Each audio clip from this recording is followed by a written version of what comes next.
Le régime socialo-communiste a laissé derrière lui un lourd héritage de souffrances humaines, d'oppression politique et de désastres économiques. Les régimes qui se sont réclamés du communisme ou ont flirté avec ces idées ont souvent conduit à des dérives totalitaires et répressives, bafouant les droits humains fondamentaux au nom de l'égalité sociale et de la justice économique. Tout d'abord, l'un des aspects les plus flagrants est le bilan humain catastrophique des régimes communistes à travers le monde. En Union soviétique sous Staline, des millions de personnes ont été victimes de famine, de déportation et de purges politiques. Des événements comme l'Holodomor en Ukraine, qui a causé la mort de millions de personnes, ou le Goulag, un système de camps de travail forcé, sont des exemples emblématiques des horreurs de ce système. La Chine, sous Mao Zedong, a également connu des épisodes tragiques, comme le Grand Bond en avant, qui a entraîné des famines massives et des millions de morts, ainsi que la révolution culturelle, où des millions de citoyens ont été persécutés. Ces régimes, en quête d'un idéal égalitaire, ont en réalité créé des sociétés profondément inégalitaires, où une petite élite dirigeante détenait tout le pouvoir et les privilèges, tandis que la majorité de la population vivait dans la pauvreté et la peur.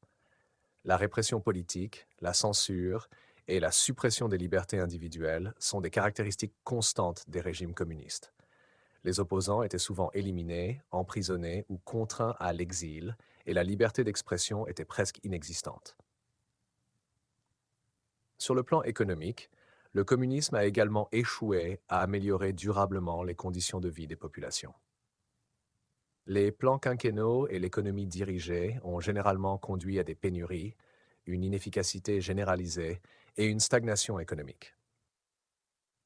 Les échecs économiques de l'Union soviétique, de la Chine maoïste ou encore de Cuba ont illustré les limites d'une économie centralisée et contrôlée par l'État, où l'initiative individuelle et la concurrence étaient étouffées.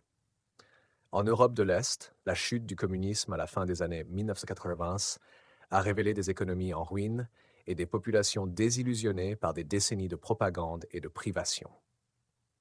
En outre, l'idéologie communiste elle-même porte en germe les dérives totalitaires. Le rejet du pluralisme politique et de l'économie de marché, la centralisation extrême des pouvoirs entre les mains de l'État et la glorification de la lutte des classes conduisent naturellement à un système où la répression devient un moyen de maintenir l'ordre. Le contrôle des médias, de l'éducation et de la culture permettait aux dirigeants communistes de façonner la pensée et d'imposer leur idéologie, souvent au prix de la vérité et de la liberté. Aujourd'hui encore, des régimes communistes, comme en Corée du Nord ou à Cuba, continuent de priver leur population de libertés fondamentales, tandis que la pauvreté et la répression restent endémiques. En France, le Parti communiste n'a jamais reconnu pleinement les crimes commis au nom de cette idéologie, ce qui pose un problème moral grave. L'adhésion de certains à cette idéologie, malgré son bilan catastrophique, est une forme d'aveuglement historique.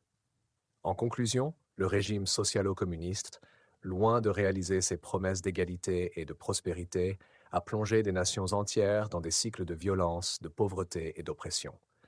Il est impératif de ne pas oublier les leçons de l'histoire et de rester vigilant face à toute complaisance envers cette idéologie qui a déjà fait tant de victimes.